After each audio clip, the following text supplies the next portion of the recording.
Alors, nous sommes le 18 février 2023 et aujourd'hui, on va faire un test de psychopathie. Enfin, plus précisément, test du spectre de la psychopathie. Étant donné que j'aimerais bien passer un test officiel pour savoir si je suis réellement psychopathe, mais vu que je ne sais pas actuellement comment faire, parce que je ne sais pas m'y prendre, parce que Monsieur Antoine ne sait pas trop faire des recherches sur Internet, bien joué Antoine, bah pour le moment, on va juste se cantonner de faire des tests sur Internet.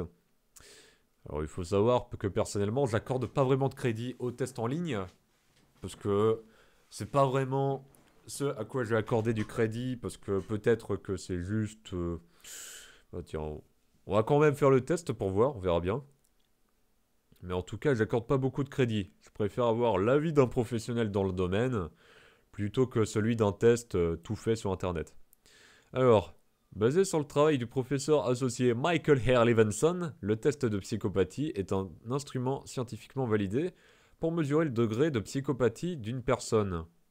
Il est largement utilisé pour évaluer les traits psychopathes chez les personnes non institutionnalisées. Avez-vous des tendances psychopathes?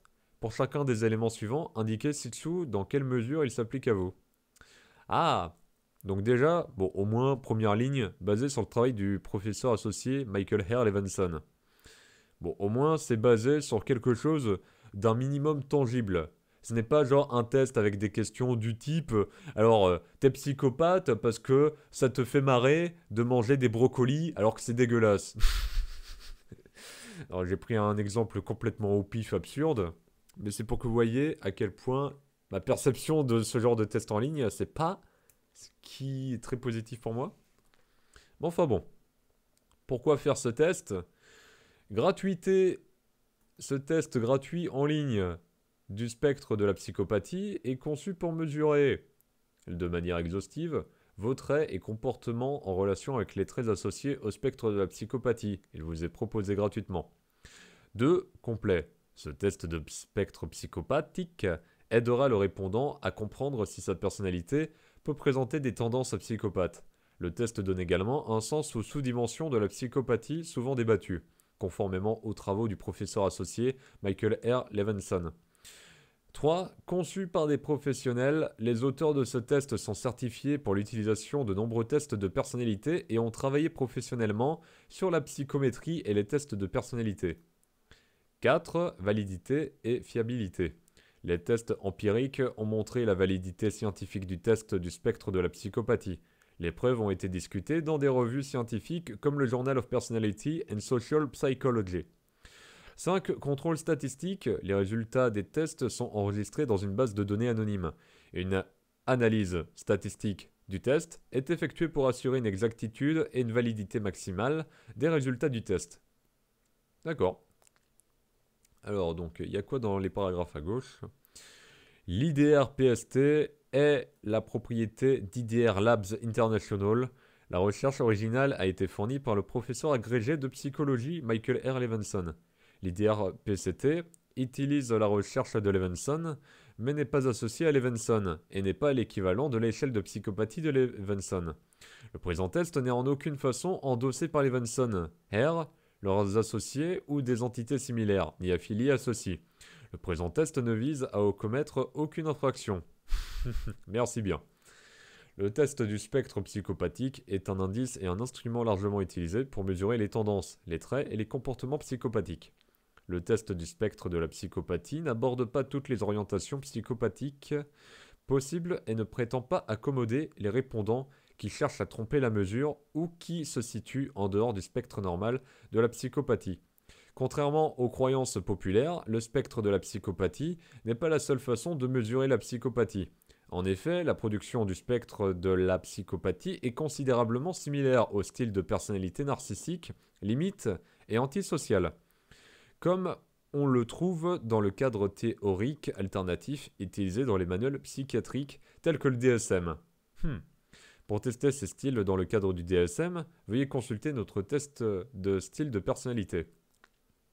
Bien que tous soient conçus pour mesurer les tendances et les comportements psychopathiques, l'IDR-PST ne doit pas être confondu avec d'autres tests de la liste de contrôle de la psychopathie. tels qu'ils ont été rédigés par des organismes de recherche alternatifs. Cependant, tous sont des tests de personnalité ou des inventaires conçus par des professionnels et destinés à mesurer les tendances et les comportements psychopathes par rapport aux dispositions psychiatriques dans le monde occidental. L'IDR-PST est la propriété d'IDR Labs International. La recherche originale a été fournie par le professeur agrégé de psychologie Michael R. Levinson. Les auteurs de ce test de personnalité en ligne sont certifiés pour l'utilisation de nombreux tests de personnalité et ont travaillé professionnellement sur la psychométrie et les tests de personnalité. Les résultats de notre test de personnalité en ligne du spectre de la psychopathie sont présentés à des fins éducatives seulement, sont fournis tels quels et ne devraient pas être interprétés comme fournissant des conseils professionnels ou certifiés de toute nature. Pour en savoir plus sur notre test de personnalité en ligne, veuillez consulter nos conditions. Alors ça, je trouve ça cool de la part de ce qui est écrit dans le test, c'est que d'un côté, de ce que j'ai compris, les personnes qui ont conçu ce test, ce sont des personnes qui ont bossé professionnellement dans le domaine de la psychométrie. Je sais pas ce que ça veut dire, mais c'est en rapport avec la psychologie, de ce que j'ai l'air de comprendre. Enfin, je crois. Mais il notifie également que ça devrait pas être quelque chose de pris à la lettre, littéralement, parce que il faut mieux également consulter des professionnels. C'est pour ça que je n'aime pas trop les tests en ligne, parce que de mon point de vue, ça vaudra pas trop l'avis d'un professionnel qui a bossé toute sa vie dans le métier. Mais au moins, le test a au moins l'humilité, on va dire, de reconnaître que ce test ne doit pas être... ne doit pas... Mince, comment on dit? Ne doit pas remplacer un diagnostic professionnel, même si les personnes qui ont fait le test sont des personnes qui ont bossé dans des domaines professionnels en rapport avec la psychométrie. Donc je trouve ça cool de la part de ce test déjà. Donc maintenant, après cette partie de blabla, on va maintenant répondre aux questions. Alors on va répondre aux questions. Je suis français, on va se mettre là. J'aime bien ajuster correctement pour pas voir des lettres qui dépassent. Mais ouais, bon, on va se mettre là. Alors, maintenant, les questions. Question. Je trouve que je suis capable de poursuivre un but pendant longtemps. Alors ça dépend. On va plutôt mettre d'accord, mais pas trop non plus. Il suffit de voir certains objectifs comme le projet d'écriture, par exemple, qui pour le coup, même si ça dure depuis longtemps, eh bah j'avance, mais à un moment je me suis arrêté et il est en pause actuellement. Et c'est également le cas pour d'autres objectifs que je m'étais fixés. Donc en soi, poursuivre un but pendant longtemps, je peux le faire, mais au bout d'un certain stade, s'il y a d'autres objectifs qui me parlent plus, au niveau de ressenti, je vais changer de direction. D'ailleurs, en termes de réponse de questions, pour faire un petit peu comme le test Strength Finder, je vais répondre le plus rapidement possible aux questions, parce que plus on réfléchit, et plus la réponse que l'on donnera pourrait s'avérer être différente de la réponse instantanée qu'on aurait pu donner au départ. Les meilleures réponses sont celles qui sont instinctives et spontanées. Je me trouve parfois à admirer une escroquerie très astucieuse. Bof. Neutre. Pas d'accord. Ah, pas forcément. Je vais plutôt me mettre sur neutre, parce que le côté... Alors, je vais vous donner un exemple. Par exemple, les pages de vente qu'il y a sur Internet. Alors, la plupart des pages de vente, maintenant, elles sont construites de la même manière. Donc, c'est-à-dire sur le même format que les arnaques et les scams que l'on peut trouver, par exemple, sur un petit peu partout sur Internet. Par exemple, on peut trouver des arnaques de type « Fais grossir ta bite de 20 cm en l'espace de quelques jours ». Ouais, on peut trouver ce genre de truc, et généralement, ce genre d'arnaque, leur format de page de vente, il est fait, construit, il est fait et il est construit de façon à ce que ça incite la personne qui lit la page d'acheter le produit. Maintenant, les pages de vente que l'on retrouve bien plus fréquemment sur Internet maintenant, que ce soit proposé par des formateurs sur YouTube ou autres personnes, maintenant, ça se base sur le même fonctionnement que les arnaques que l'on peut trouver un petit peu partout sur le net. Et ça, pour le coup, je dois avouer que c'est très intéressant parce que ça utilise des techniques de manipulation, des techniques, des subterfuges pour faire en sorte que la personne achète le produit. Donc c'est très intéressant parce que ça utilise des mécanismes de manipulation et ça demande de comprendre la psychologie humaine pour réussir à parvenir à ses fins. Donc ça, je trouve ça intéressant, je trouve ça fascinant, mais j'irai pas au point d'adorer complètement ça. Je vais plutôt être neutre au final. Je trouve ça intéressant, mais je vais pas forcément cautionner ça. Par exemple, si on me demande de construire une page de vente, si un jour on me proposait de construire une page de vente dans le même optique de pouvoir attirer plein de personnes pour vendre mon produit en grande quantité, j'aurais pas envie. Parce que si je dois faire appel à des subterfuges de ce genre pour que la personne achète le produit, c'est que franchement, ça doit pas être terrible comme produit que je propose. Et surtout, je me suis fait avoir par ce genre de truc à maintes reprises. Le fait d'acheter quelque chose qui m'intéressait pas à la base. Et comme je n'ai pas envie de faire à autrui ce que j'aimerais pas que les autres fassent à moi, du coup, je n'ai pas l'intention de faire des pages de vente comme ça. Donc je reste neutre. Parce que je trouve ça fascinant, mais j'ai pas cautionné ça pour autant. Je serais contrarié si mon succès venait aux dépens de quelqu'un d'autre. Non, pas vraiment, non. Pas tant que ça, non.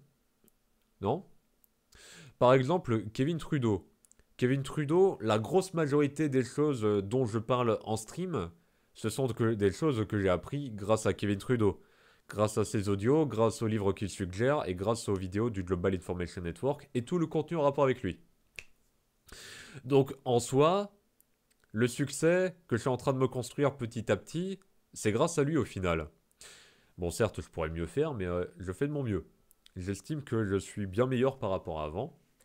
Mais en tout cas, le succès que je me construis, mon amélioration que je me construis, ça, c'est grâce à d'autres personnes. Donc au final, j'estime que je resterai quand même content parce que les influences que j'ai choisies, pour moi, ça veut dire que ça a bien fonctionné et que ça me permet d'améliorer ma vie et d'accomplir mes rêves. Donc je serais contrarié si mon succès venait aux dépens de quelqu'un d'autre. Pas vraiment. Attends, aux dépens. Le dépend. Je serais contrarié si mon succès venait aux dépens de quelqu'un d'autre. Ah, attends, je crois que j'ai mal compris la question. Aux dépens. Ça veut dire, moi j'ai du succès, donc une autre personne n'en a pas. Euh... Ah, attends. Attends, ça c'est une question intéressante du coup. Maintenant que je comprends mieux la question. Est-ce que si j'ai du succès, si une autre personne n'en a pas, à cause de mon succès, est-ce que ça me gênerait? Est-ce que ça me gênerait ou pas? Attends, si j'ai du succès mais qu'une autre n'en a pas à cause de moi. Attends, Attends, je cherche à bien formuler la question dans ma tête pour bien y répondre. Moi j'ai du succès, une autre n'en a pas à cause de moi. Est-ce que je serais quand même content de mon succès ou pas? Bah en soi, si une autre personne n'a pas de succès à cause de moi, bah ça dépend de quelle personne déjà. Bon vas-y, je vais me mettre pas d'accord quand même. Alors poursuivre.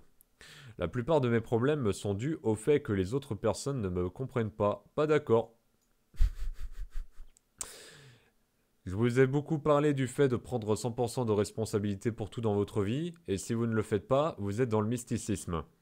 La définition du mysticisme de Kevin Trudeau, c'est penser que les circonstances extérieures contrôlent votre vie. C'est complètement faux. Les circonstances extérieures n'ont aucun contrôle sur votre vie. Ils peuvent peut-être influencer votre vie de telle ou telle manière, certes, mais au final, c'est toujours vous qui avez le dernier mot. Donc au final, c'est vous qui avez le contrôle. Et si je commence à penser que c'est les autres ont du contrôle sur ma vie, je me mets dans une position de victime. Je refuse catégoriquement cette position. Ceux qui se mettent dans une position de victime, je ne vais pas jusqu'à vous mépriser. mais j'ai de la compassion pour vous. Donc je suis absolument pas d'accord. Parce que les problèmes qui m'arrivent dans ma vie, enfin, problèmes, parce que dans ma vie, il n'y a pas de problème. Soit des situations, soit des défis, soit des opportunités. Mais le mot problème, c'est un mot à rayer de votre vocabulaire. Non, parce que réfléchissez au mot problème. Eh Gérard, on a un problème. J'aime pas les problèmes. Gérard, nous avons une situation à gérer. C'est quoi? Blablabla. Bla, bla, bla. Ok, on y va. Gérard, nous avons un défi. Ok, j'arrive. Nous avons une opportunité, Gérard. Très bien, on y va. Vous avez vu comment ces trois mots, situation, défi, opportunité, c'est bien mieux par rapport à problème? Un problème, ce n'est pas motivant. Ça donne pas envie de se focaliser là-dessus. Alors qu'une situation, c'est neutre. Un défi, c'est motivant. Opportunité, c'est encore plus motivant. Donc je suis pas du tout d'accord avec ça. Les problèmes, enfin les situations et les défis, les opportunités qui arrivent dans ma vie, eh ben c'est de ma faute et de la faute de personne d'autre que de moi-même. Je me fais un devoir de ne pas blesser les autres dans la poursuite de mes objectifs.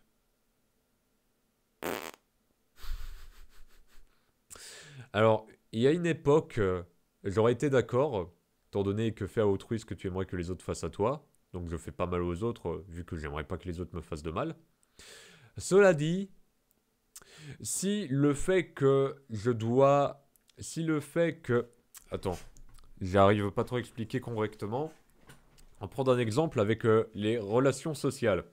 Typiquement, dans les streams ou dans la vie en général, il y a des choses que j'aimerais dire, mais que je ne dis pas, sous peine de recevoir des jugements, des critiques, des condamnations de la part des autres, ou de potentiellement blesser quelqu'un. Maintenant, je cherche à me détacher de plus en plus de ces bêtises-là, parce que vous l'avez bien vu dans certains de mes streams précédents, maintenant je dis bien plus de gros mots, je dis des blagues un petit peu sordides sur des sujets un petit peu tabous, comme la pédophilie par exemple. Donc en soi, il y a des personnes qui sont très sensibles à ce genre de sujet. Donc en soi, je blesse des personnes. Potentiellement, je blesse des personnes qui regarderont mes streams et qui sont sensibles à ce genre de thématique. Mais en soi, s'ils n'aiment pas ce genre de thématique, s'ils sont sensibles à ça et qu'ils n'aiment pas mes discours vis-à-vis de ça, eh ben ils peuvent toujours quitter le stream. Je ne les force pas à rester. Mais en soi, je me fais un devoir de ne pas blesser les autres dans la poursuite de mes objectifs. Hmm. On va plutôt dire neutre. Je suis partagé entre neutre ou un petit peu d'accord. On va plutôt mettre neutre. Parce que ça a tendance à varier. Il y a des choses que j'ai envie de dire par pur souci d'honnêteté parce que je n'aime pas. Je n'aime pas me restreindre au niveau de vocabulaire. Et j'avoue que les personnes qui m'ont le plus aidé, ce sont des personnes qui avaient une manière de parler qui était particulièrement honnête. Ils disaient les choses qu'ils pensaient, et certes, sur le moment, je n'appréciais pas du tout. Ça me rendrait agressif à certains moments. Mais au final, c'est ce genre de propos qui m'ont permis d'avancer bien plus facilement. Merci Wolfic, merci Kevin Trudeau, et merci à toutes les personnes qui continueront d'appuyer sur mes boutons. Donc j'ai plutôt maître neutre au final. Gagner beaucoup d'argent est l'un de mes objectifs les plus importants. Bah d'accord du tout. Alors certes, gagner de l'argent, c'est pratique pour pouvoir acheter plein d'objets que j'aurais envie d'acheter. Que ce soit par exemple une planche à irrigation colonique pour améliorer ma santé, que ce soit pour faire des voyages, que ce soit pour acheter de la nourriture de très bonne qualité, pour acheter du matériel pour avancer dans mes objectifs, pour pouvoir créer une nouvelle maison d'édition quand je voudrais écrire des livres et les publier. Donc en soi, l'argent, ça peut beaucoup aider. Ça peut beaucoup aider. Cependant, c'est pas mon objectif premier. Mon objectif premier, ce sont mes objectifs à moi. Et généralement, quand je me focalise dessus, après l'argent, il apparaît comme par magie. Bon, c'est pas énormissime comme argent, mais ça reste quand même de l'argent. Typiquement, là, mes allocations, elles ont été renouvelées, alors que je pensais qu'elles n'allaient pas être renouvelées. Enfin, je ne savais pas quand ça allait être renouvelé, mais là, ça a été renouvelé assez rapidement. Donc en soi, l'argent, il est toujours présent. Et il continue d'affluer dans ma vie. Donc, c'est pas vraiment mon objectif. J'ai d'autres objectifs bien plus importants que l'argent. Et d'ailleurs, quand j'ai voulu me focaliser sur des objectifs dans l'unique but de gagner de l'argent, j'ai vite abandonné. Parce que je prenais pas plaisir. Notamment le dropshipping. J'avais tenté de faire une boutique dropshipping en 2020. J'ai vite arrêté. Parce que ça me plaisait pas. Ah, ça me plaisait vraiment pas du tout, donc j'ai arrêté. Donc gagner beaucoup d'argent, l'un de mes objectifs les plus importants, non. Ça veut pas dire pour autant que je suis contre le fait d'avoir beaucoup d'argent. Évidemment, si je gagne beaucoup d'argent, je vais être content. En revanche, c'est pas mon objectif premier de gagner de l'argent. Je dis aux autres ce qu'ils veulent entendre pour qu'ils fassent ce que je veux qu'ils fassent. Quoi? Oh, pas du tout. Je dis aux autres ce qu'ils veulent entendre pour qu'ils fassent ce que je veux qu'ils fassent. Ah, attends. Ah, quoique, je vais mettre juste un petit peu pas d'accord. Non, parce que je me rappelle de certains contextes. En fait, la raison de pourquoi j'ai mis un petit peu pas d'accord plutôt que pas d'accord, c'est parce que je me rappelais de contextes où justement, il y a certains de mes anciens camarades qui faisaient des choses que je ne cautionnais pas, comme par exemple voler une barrière de chantier parce qu'elle était en libre disposition, donc forcément on peut en prendre une. Moi, j'étais pas d'accord. Je ne cautionnais pas du tout. Mais sauf que je savais que si je manifestais mon désaccord à l'égard de mon groupe d'anciens camarades, bah ça changerait strictement rien du tout. Ça ferait juste que créer du conflit, étant donné qu'une seule personne contre 5, bon, bah c'est perdu d'avance, hein. La majorité l'emporte, forcément. Donc dans ce genre de contexte, je ne dis pas, je ne dis pas certaines choses dans une optique de pouvoir justement éviter les conflits. Donc d'obtenir ce que je veux. C'est-à-dire une bonne entente avec les gens. Donc en soi, un peu pas d'accord. S'il y a des contextes qui, si je dis telle ou telle chose, peut mener au conflit, je préfère autant éviter de les dire. Ce qui est juste, c'est tout ce que je peux faire. Quoi? Attends, quoi? Ce qui est juste, c'est tout ce que je peux faire. Ça veut dire quoi? Ce qui est juste, c'est tout ce que je peux faire. Quoi? Bah non. Ce qui est juste, c'est tout ce que je peux faire. Bah pas du corps du tout en fait. Parce que ce qui est juste, c'est tout ce que je peux faire. On peut littéralement tout faire. En tant qu'être humain, on peut littéralement tout faire. On peut vendre des fruits, on peut faire du sport, on peut s'amuser à discuter avec les gens, leur faire vivre des bons moments. Mais on peut également faire des trucs un petit peu moins jojo, comme par exemple commettre des meurtres, faire des snuff movies. On peut également voler les gens, on peut les violer, on peut faire des trucs sordides et abjects. Ça, c'est des trucs que l'on peut faire. Donc ce qui est juste, c'est tout ce que je peux faire? Non. Ce qui... Pour moi, ce qui est juste, ce sont les choses que l'on fait aux autres, que l'on aimerait que les autres fassent à nous. La règle d'or, toujours. Ça, pour moi, c'est ce qui est vraiment juste. C'est pour ça pourquoi la règle d'or, ça dirige ma vie, du mieux que je peux en tout cas. Donc pas d'accord. Je m'ennuie souvent, pas d'accord.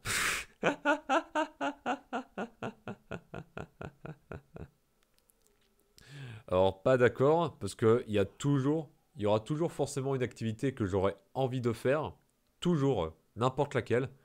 Cela dit, est-ce que je serais motivé à l'idée de la faire? Pas forcément. À un certain moment, je ne serais pas motivé. Mais j'ai toujours quelque chose à faire dans ma vie. Donc, pas d'accord.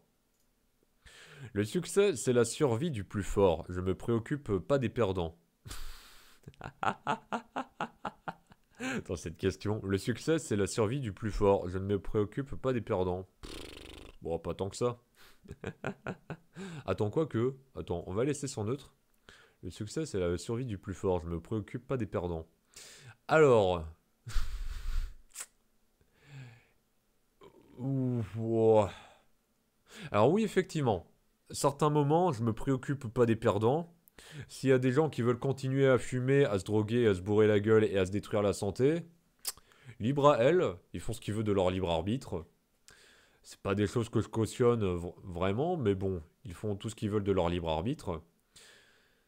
Mais après, j'ai pas envie d'emmerder les gens, j'ai pas envie de les embêter en mode ouais, vas-y, je peux t'aider à arrêter de fumer, arrêter de faire des trucs de merde.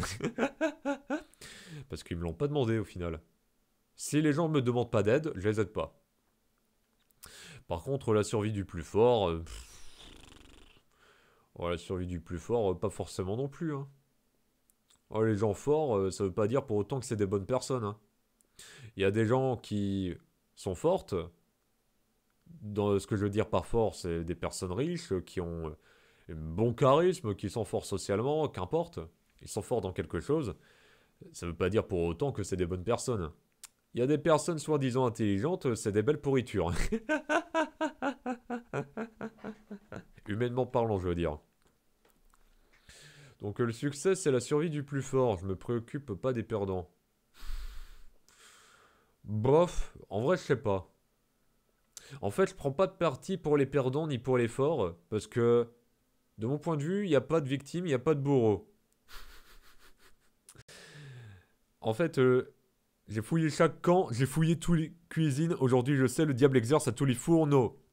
Si là, victime et bourreau. Donc, je suis neutre. J'aime manipuler les sentiments des autres. Non, vraiment pas, non. Je galère déjà à comprendre les sentiments des autres. C'est pas pour m'amuser à manipuler les sentiments des autres. Non. Je n'aimerais pas que les gens fassent ça à moi, donc non. Ça pourrait être pratique dans certains contextes. Par exemple, une fille me plaît, manipuler ses sentiments pour coucher avec elle, par exemple, ça pourrait être mon avantage. Mais j'ai pas tenté de faire ça. Et j'aurais pas spécialement envie de le faire, non. Je n'ai jamais eu de problème avec la loi. Ah tiens, c'est intéressant ça. Est-ce que j'ai eu des problèmes avec la loi? Attends.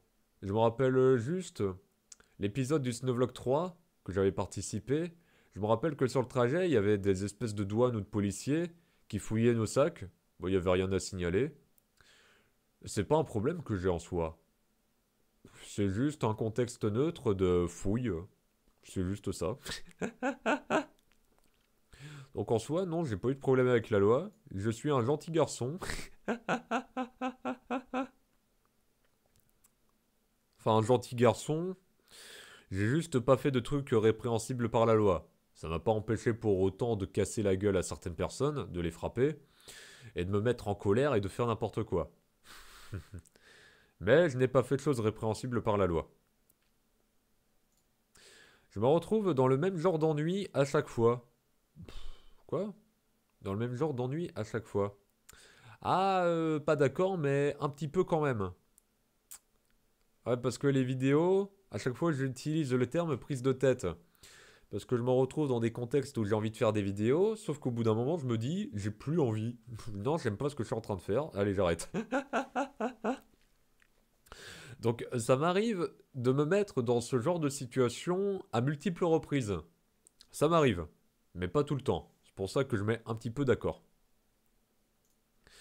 Mon but principal dans la vie est d'obtenir autant de bonnes choses que je peux. Ah ben oui. Enfin, quoi? Mon but principal dans la vie est d'obtenir autant de bonnes choses que je peux. Ah ben oui, je suis complètement d'accord. La meilleure bonne chose que je puisse obtenir, c'est de me sentir de mieux en mieux chaque jour. Tout de suite maintenant, de préférence. Ça, c'est mon but principal. Donc, c'est obtenir des bonnes choses. Pour mon bien-être personnel. Je me désintéresse rapidement des tâches que je commence. Ça dépend lesquelles. Attends, je réfléchis à des tâches. En soi, j'ai envie de mettre pas d'accord. Parce que je me désintéresse rapidement des tâches que je commence. Pas tant que ça. Le ménage, quand je le fais, je le termine. La vaisselle également. Les streams, quand je le fais aussi. Bah, les streams et les vidéos, j'ai commencé depuis un sacré moment. Je continue toujours. Donc, c'est pas un désintérêt rapide. Non. Non, non, non, non. Donc, pas d'accord. L'amour est surestimé. Ah!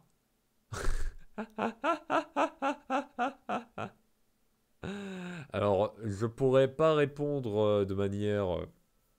Oh, je sais pas. Je vais plutôt mettre. Je pense que je vais mettre neutre pour la réponse. Parce que en soi, L'amour. Si on parle de l'amour au sens amoureux, je n'ai jamais ressenti ce sentiment pour de vrai. J'ai été à 3 reprises en relation amoureuse avec des femmes. Cependant, les émotions que je ressentais, au fur et à mesure du temps, ça a fini par se dissiper, malheureusement. Ou plutôt heureusement, plutôt. Donc, est-ce que j'ai vraiment véritablement vécu la passion amoureuse? Parce que la passion amoureuse, j'ai un fantasme de la passion amoureuse, de comme quoi la personne qui t'est destinée, tu es follement amoureux d'elle, et ça continue jusqu'à ce que la mort vous sépare. Pour moi, ça c'est la véritable passion amoureuse que l'on peut vivre. Par contre, si on parle d'amour au sens global, c'est-à-dire aimer ses amis, ses proches, sa famille, alors dans ce cas, non, c'est pas surestimé. C'est pas surestimé. J'adore énormément faire des câlins. Les câlins, c'est beaucoup d'amour. Donc, pas d'accord. L'amour est surestimé? Non, c'est faux. L'amour est même sous-estimé d'ailleurs. Attends, l'amour est sous-estimé, oui. Je me sens mal quand mes paroles ou mes actions causent une douleur émotionnelle à quelqu'un d'autre. Ouais, ouais. Enfin, c'est pas tant que des fois il y a des actions qui causent une douleur émotionnelle à d'autres personnes, mais des fois non. Des fois c'est juste moi qui me sens mal tout seul, juste à cause de certaines actions que j'ai fait tout seul. Mais ça veut pas dire pour autant que la personne s'est sentie mal vis-à-vis de ça. Par exemple, quand j'avais tenté des approches audacieuses à l'égard de ma cousine Kali, là après m'être fait rembarrer gentiment, là pour le coup je me suis senti mal. Mais c'est pas à cause de sa réponse, c'est juste à cause de l'action que j'ai fait en soi. J'avais un petit peu culpabilisé de faire ça, mais je préfère plutôt les remords que les regrets. Donc en soi, ouais, ça peut me faire du mal quand ce que je fais, ça fait du mal aux autres. La tricherie n'est pas justifiée car elle est injuste pour les autres. Ouais, je suis complètement d'accord. La tricherie, j'aimerais pas que les gens trichent avec moi, donc je ne triche pas avec les autres. Ça va de soi. D'ailleurs, il y avait une époque où j'étais particulièrement véhément à l'égard des tricheurs, parce qu'il y avait des gens qui trichaient. Il y avait certaines personnes qui trichaient dans certains jeux, et ça, je ne pouvais pas du tout blairer le fait que les gens trichaient. Alors, évidemment, quand j'étais petit, ça pour le coup, je trichais. Ouais, là, je l'assume complètement. Quand j'étais petit, dans certains jeux vidéo, je trichais. Mais maintenant, la tricherie, c'est quelque chose que je ne cautionne pas du tout. Et les très rares fois où je triche, maintenant, c'est involontaire. Quand je comprends pas les règles du jeu ou quand je me pioche une carte de trop sans me rendre compte. Ça, c'est de la tricherie involontaire pour le coup. Donc, la tricherie n'est pas justifiée car elle est injuste pour les autres. De manière générale, juste la première partie de la phrase, ça me suffit amplement pour être d'accord. La tricherie n'est pas justifiée dans quelque contexte que ce soit. À part peut-être pour protéger quelqu'un, quand tu trompes quelqu'un dans une optique de protéger quelqu'un, par exemple, il y a un tueur qui veut buter ton pote, il vient toquer chez toi. Bonjour, je recherche ce mec, est-ce que vous savez où il est? Au lieu de le dire, oui, il est dans ma maison, allez, vas-y, faites-vous plaisir. Non, tu vas être en mode, non, connais pas cette personne. Bon, ça va de soi, là, c'est une question de vie ou de mort, pour les gens que t'aimes. Je sens que j'ai le droit de faire tout ce que je peux pour réussir. Le droit de faire tout ce que je peux pour réussir. Tout ce que je peux. Ah, tout ce que je peux. Ah bah complètement d'accord. Tout ce que je peux, oui. Tout ce que je veux, non. Parce que tout ce que je veux, ça implique donc le meurtre, le vol, le viol et toute aberration qui existe. Enfin, aberration. Enfin, je dis ça parce que les gens ils parlent de bien ou de mal, mais en soi, ces choses que l'on qualifie d'atroces, au final, ces choses-là, on ne sait pas tant que ça si elles sont réellement atroces. Parce que toutes les choses qui arrivent dans la vie, dans l'univers, elles ont leur place. Et elles se déroulent pour le plus grand bien de tous. C'est ce que je me dis de plus en plus. Je sens que j'ai le droit de faire tout ce que je peux pour réussir. Bah évidemment. Je vais pas me restreindre juste parce qu'il y a des gens qui sont en mode non, non, tu peux pas y arriver, faire ça, non, non, t'es pas capable. Non, non, non, ces personnes-là, je les envoie paître. Laissez-moi vivre mes rêves, s'il vous plaît. Avant de faire quoi que ce soit, j'examine attentivement les conséquences possibles. Ah, neutre.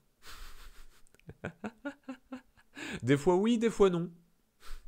Des fois oui, je vais beaucoup examiner les petits détails alors qu'il n'y a pas spécialement besoin de le faire, comme par exemple pour les vidéos et pour les streams. Oh mon dieu, le cadre de la vidéo n'est pas là. Oh mon dieu, il cache du texte, le cadre de la vidéo. Oh mon dieu, mes vidéos, elles sont comme ci, elles sont comme ça. Oh là li, oh là là.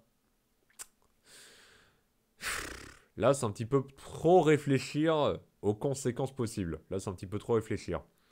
Et à d'autres moments, je le fais pas vraiment, je réfléchis pas du tout, comme la tentative audacieuse avec la cousine Kali. Là, pour le coup, j'avais pas du tout réfléchi. Donc, neutre. J'ai pris part à beaucoup de disputes orales avec des gens. Alors, est-ce qu'on parle du contexte maintenant, du contexte présent, ou est-ce qu'on englobe toute la vie en général? Parce que si on englobe toute la vie en général, alors là, je mets d'accord. 100% d'accord. Par contre, si on parle à maintenant, pas d'accord. Pas d'accord du tout. Donc, est-ce qu'on parle du contexte de maintenant ou est-ce qu'on parle du contexte de la vie en général en prenant en compte le passé. J'ai pris beaucoup part. J'ai pris beaucoup. J'ai pris part à beaucoup de disputes orales avec des gens. J'ai pris. C'est pas je prends beaucoup de disputes. Je prends part à beaucoup de disputes orales avec les gens. C'est j'ai pris part à beaucoup de disputes orales avec les gens. Hmm. Bon, dans ce cas, on va mettre d'accord alors. Étant donné que ça englobe la grosse partie de ma vie. Je laisse les autres s'inquiéter des soi-disant valeurs supérieures. Mon principal souci est d'obtenir ce que je veux.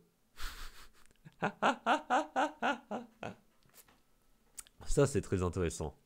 Les valeurs, ça, je trouve ça très intéressant. Il y a des personnes qui ont comme valeur de ne pas fumer, de ne pas boire, de ne pas se droguer. Ça, c'est des valeurs qui sont tout à fait louables parce que ça témoigne d'un souci particulier pour sa santé. Donc, je valide totalement ces valeurs-là. En revanche, il y a d'autres valeurs qui sont des freins totaux à l'évolution, à la progression. Par exemple, des valeurs de type vengeance, ni oubli ni pardon, des valeurs qui consistent à ne pas oublier le mal que les gens nous ont fait. Ça, ce sont des valeurs négatives au possible parce que ça te fait plus de mal que de bien. Donc je comprends tout à fait qu'il y a des gens qui se soucient de valeurs, parce qu'il y a des valeurs qui sont positives, enfin qui te font du bien, et d'autres qui te font du mal. Le fait de choisir de manière judicieuse ces valeurs pour se sentir bien dans la vie, ça je comprends tout à fait. En revanche, il y a des valeurs, vraiment se focaliser là-dessus, et quel intérêt sérieusement. Je laisse les autres s'inquiéter des soi-disant valeurs supérieures. Mon principal souci est d'obtenir ce que je veux. Les valeurs supérieures? Valeurs supérieures. Il n'y a pas vraiment de valeurs qui sont meilleures que d'autres. Et ceux qui pensent qu'il y a des valeurs qui sont supérieures, ils ont un petit souci. Enfin, petit souci. 12 euphémismes que j'emploie, dis donc. Parce que je m'étais déjà fait la réflexion. Il y a des gens qui se considèrent comme étant super virils, alors que les autres, c'est des tapettes. Généralement, les personnes qui ont ce besoin obsessif de faire savoir aux autres que sont des virils et les autres sont des tapettes, ce sont généralement les personnes les moins viriles. Pensez à cela. Pourquoi est-ce qu'il y a des personnes qui devraient faire savoir aux autres qu'elles sont viriles et que les autres sont des tapettes? Pourquoi ils auraient besoin de le faire? Si la personne sait au fond qu'elle est virile, elle n'a pas besoin de le faire savoir aux autres qu'elle est virile. Vu qu'il le sait lui-même, il n'y a pas besoin d'avoir l'approbation des autres. Pourquoi est-ce qu'il y aurait besoin de l'approbation des autres? À part, peut-être, d'avoir besoin de l'approbation des autres, justement parce qu'il a un faible estime de lui-même. Ce qui, pour moi, est un manque de virilité évident. Quand t'es viril, t'as pas besoin de le faire savoir à tout le monde que t'es viril. Point. Donc les soi-disant valeurs supérieures, qu'est-ce que j'en ai à foutre? Vous avez vos valeurs, écoute, si tu penses qu'elles sont supérieures, tant mieux, hein. Moi, ce qui m'intéresse juste, c'est de réussir ma vie et de me sentir bien. Donc je suis d'accord avec ça. Je laisse les autres s'inquiéter des soi-disant valeurs supérieures. Allez, d'accord. Je ne planifie rien très longtemps à l'avance. Ah! Alors il y a des... Là c'est une question, c'est je, donc du présent, je ne planifie rien. Là c'est du présent. Parce que à l'époque, j'utilisais très régulièrement mon tableau de productivité journalier dans une optique de planifier exactement à l'avance qu'est-ce que je vais faire. Là maintenant, ce n'est plus trop le cas. Là, j'utilise surtout le tableau pour prendre une tâche au pif, faire ça pendant la journée, puis on obtient des résultats et on passe à une autre tâche une fois qu'elle est finie. C'est principalement comme ça que j'aimerais faire les choses. Je ne planifie rien très longtemps à l'avance. Très longtemps à l'avance. Très longtemps à l'avance. Je ne planifie rien très longtemps à l'avance. Plutôt neutre. Parce que typiquement, récemment, j'ai commandé il y a une semaine ou deux à peu près, environ une semaine ou deux, oui à peu près c'est ça, des tickets de train pour aller voir ma cousine Kali. C'est donc planifié longtemps à l'avance. Mais là, c'est marqué très longtemps. 2 semaines, c'est pas très longtemps.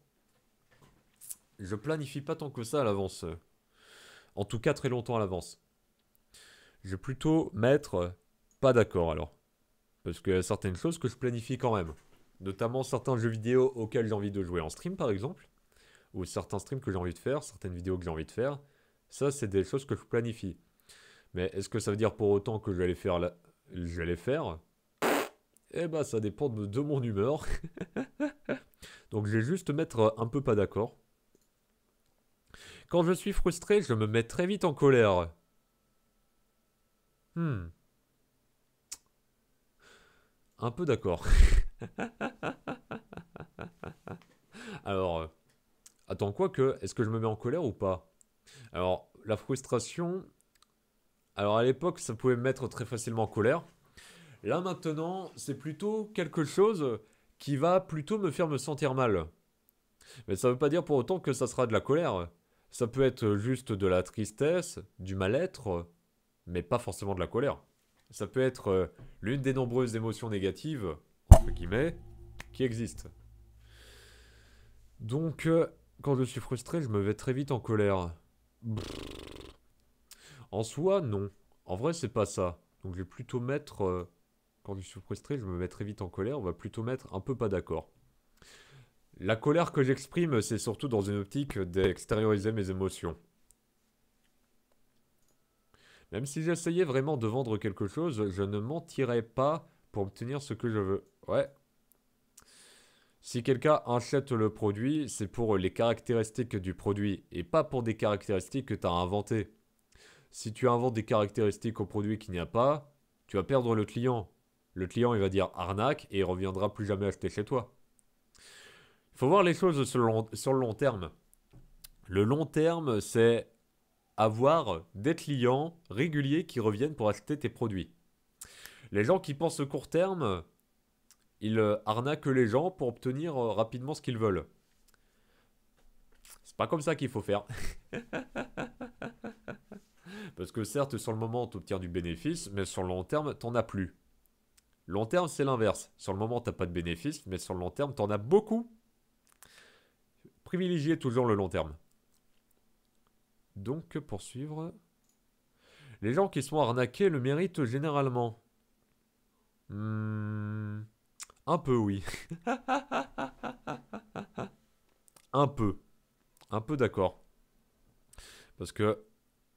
Ah, mais quoique... Oh non, je vais mettre d'accord, en fait. Super, connard. En fait, c'est simple. Les personnes qui se font arnaquer, ils ont vibré quelque chose pour attirer cette situation dans leur vie. Donc, ils le méritent. C'est un petit peu cru de dire des choses comme ça, mais quand on part du principe qu'on est 100% responsable pour tout dans notre vie, eh ben tu peux pas te permettre de penser que ce genre de choses, t'es pas d'accord. Tu peux pas te permettre que non, c'est pas de leur faute, ils l'ont pas fait exprès. Peut-être que consciemment ils s'en rendent pas compte que c'est eux qui sont responsables, mais ils sont responsables parce qu'ils ont vibré quelque chose pour attirer cette situation dans leur vie, donc ils le méritent. C'est tout.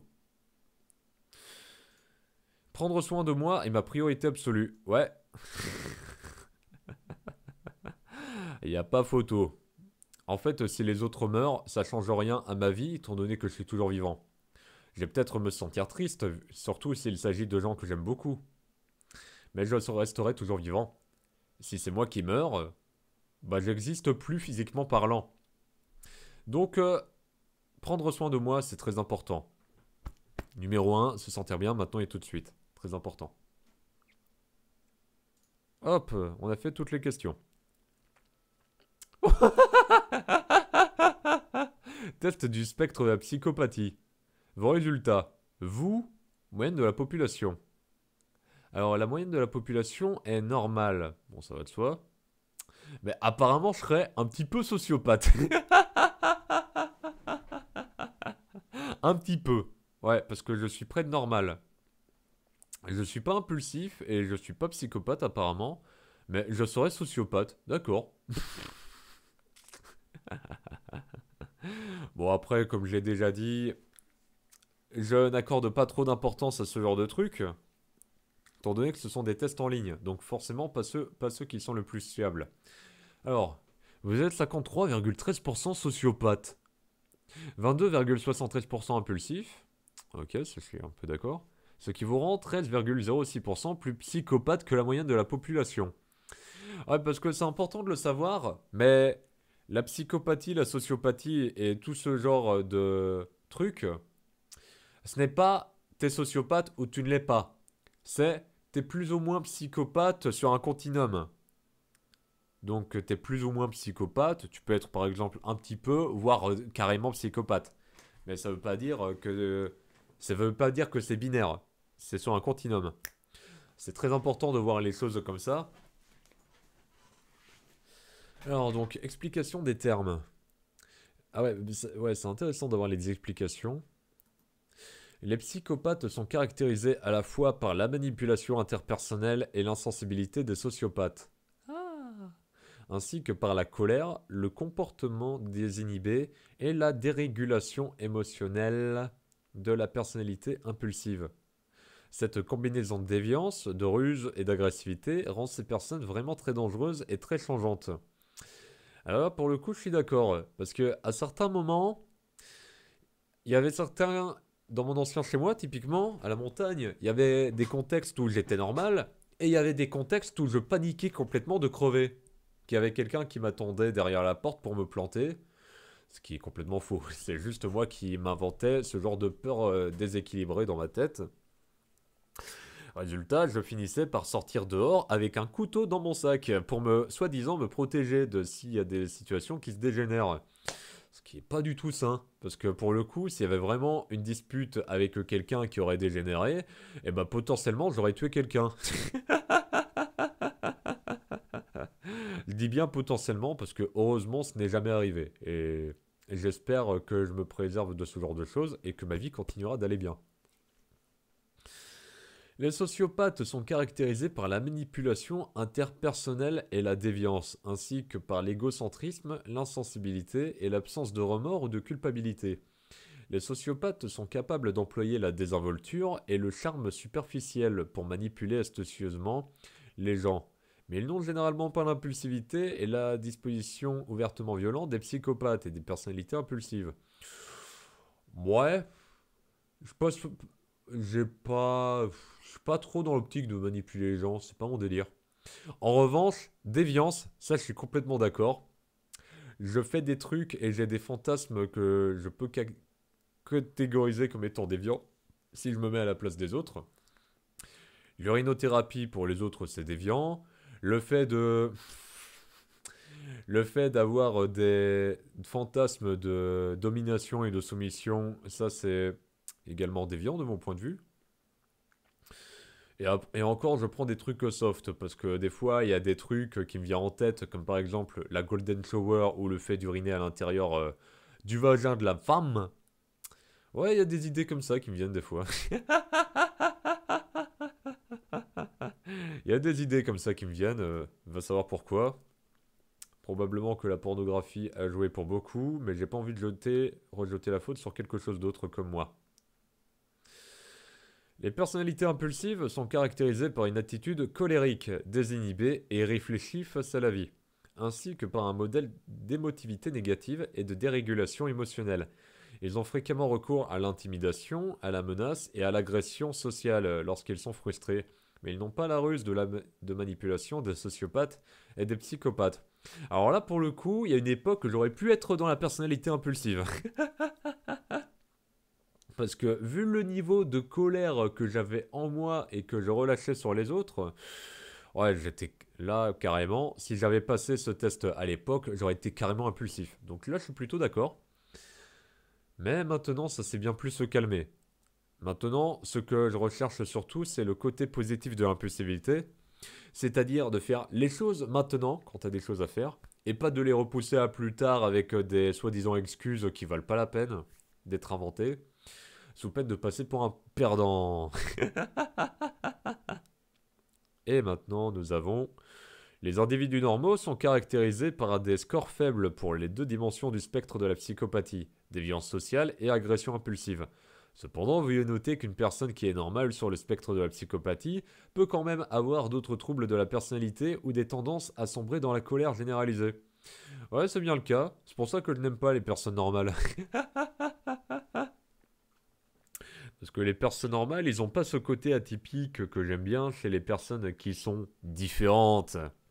C'est pour ça pourquoi les personnes qui sont hypersensibles, qui sont autistes, qui sont triso ou qui ont des pathologies mentales autres, là j'aime bien en général ces personnes-là.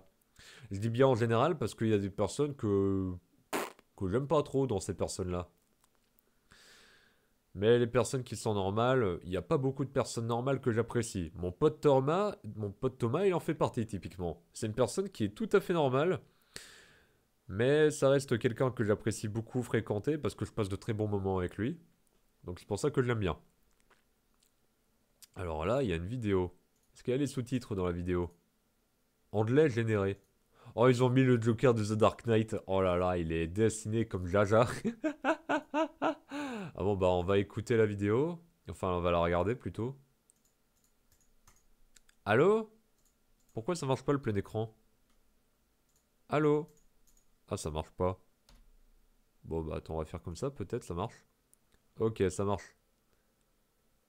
The history of the antisocial personality is long and complex. You may have heard the terms sociopath and psychopath, which are used to refer to individuals who behave violently, aggressively, and selfishly. The media often applies these labels to serial killers. Indeed, the features of the psychopath and sociopath are similar to the current descriptions of the antisocial style. It is characterized by the persistent and pervasive disregard for the needs and rights of others. Antisocial personality traits can often be seen already in early childhood.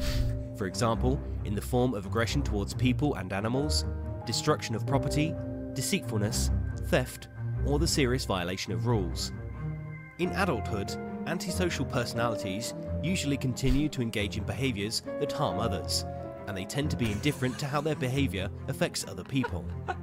In contrast with other personality styles, most of the features of the antisocial personalities are behaviours that can be observed, rather than thoughts or feelings that the therapist must attempt to analyse.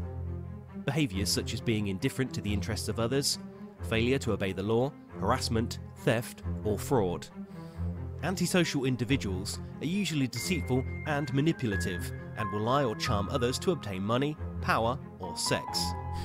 Lying is a common trait among people with antisocial personality, and antisocial personalities can typically tell lies with ease. While many antisocials can be devious and charming, and good at manipulating others, the antisocial temperament is at root impulsive. Antisocial personalities can only hold back their true intentions for so long before they have to discharge their pent-up frustration or chase a new gratification such as sex, alcohol, gambling, fraud, and so on. Many antisocials have trouble holding a job, and even antisocials who at first glance appear successful will typically have a resume characterized by lots of different jobs held in quick succession. The antisocial temperament is irritable and aggressive. Many engage in physical fights and may end up in prison. However, if the antisocial is a high IQ individual, one will typically see these same tendencies unfold in the domain of interpersonal manipulation instead. The antisocial is still irritable and aggressive, but they use these dark sensations as a catalyst to manipulate and defraud others, rather than fight them with their fists. Some antisocials also display a marked disregard for their own safety, along with that of others, and may engage in drug abuse, unsafe sex, or reckless driving. Despite the harm they cause, most antisocials do not feel remorse or guilt. In fact, many are constitutionally incapable of such emotions. They may understand that others regard their actions as deplorable and adjust their demeanour to give the impression that they regret what they have done, but inwardly, they almost never do. Antisocial individuals are cynical, callous, arrogant, and cocky. Some antisocials are also extremely intelligent and charming. Their combination of charm, recklessness, and indifference to others can create an extremely manipulative and potentially dangerous person. And, for reasons that are not fully understood, this charming but dangerous personality can often be extremely attractive to certain women. Whether they be blue-collar brawlers or white-collar fraudsters, many antisocials have scores of female fans and admirers, who often know full well that the antisocial is mad, bad, and dangerous to know. The antisocial personality is noticeably more common in males than in females, with studies reporting the ratio to be somewhere between 1:3 and 1:5. In the history of psychology, most therapists have traditionally regarded antisocial personalities as untreatable. However, not everyone agrees, and some therapists believe they can help antisocial personalities to consider a broad range of actions and consequences before rushing in to discharge their frustration. At any rate, almost everyone agrees that the antisocial style is one of the most difficult personalities to treat. Elle est très marrante la vidéo. Let's put a smile on this face. You feel bad? Good story, bro. Oh, je te jure. Aïe, aïe, aïe. Et du coup, c'est tout ce qu'il y a. Et il y a les références des études. On peut partager ça sur Twitter, sur Facebook. Get the full story. Manual of Personality Styles. What you get. 71 pages explaining the makeup of all personality style, hidden drives, and the theory behind the system. Presented in an easy to read style and backed up. Pourquoi est-ce que c'est in English par contre? Au début c'était français. Bon, tu sais quoi, ça m'intéresse pas. Bon, ma foi, le test. Apparemment, je suis 53,13% sociopathe, 22,73% impulsif. Ce qui me rendrait donc 13,06% plus psychopathe que la moyenne de la population. Ouais, peut-être. À vrai dire, je sais pas. Je suis moyennement convaincu. Je sais que j'ai un côté déviant et que j'ai un fonctionnement qui est différent des gens normaux. Mais est-ce que ça fait vraiment de moi quelqu'un de autant sociopathe? Le niveau d'impulsif, bizarrement, je le trouve assez bas. Ce qui est un petit peu compréhensible vu à quel point je me suis assagi, enfin je me suis calmé avec le temps. Mais, ouais, je sais pas. Bon, en tout cas, en fait, ce qui serait intéressant, c'est que je fasse plusieurs tests en rapport avec la psychopathie et ce genre de traits aversifs pour que je voie si j'ai des résultats très similaires ou complètement différents. Si les résultats sont différents d'un test à l'autre, alors ça va être chaud pour me repérer. Si les résultats sont similaires, ça veut dire qu'il y a une piste à creuser. Ça veut dire qu'il y a quelque chose qui est plausible dans ce qui est décrit dans les tests.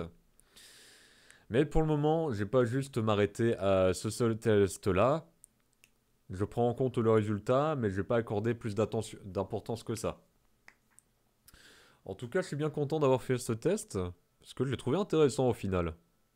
Même si je suis pas spécialement d'accord avec tout ce qu'elle dit, j'estime quand même que ça reste un bon test. Je le trouve cool à faire, je le trouve agréable. La grosse majorité des questions sont plutôt compréhensives, à part certaines questions qui m'ont mis dans la confusion. Mais ça, c'est parce que je les comprenais de travers. Au final, j'ai bien aimé faire ce test. Donc voilà tout ce que je peux dire vis-à-vis du test IDR Labs, Individual Differences Research. Donc ce test, il est cool. Voilà. Bon, c'est tout ce que j'avais à dire pour ce test. Allez, fin de l'enregistrement.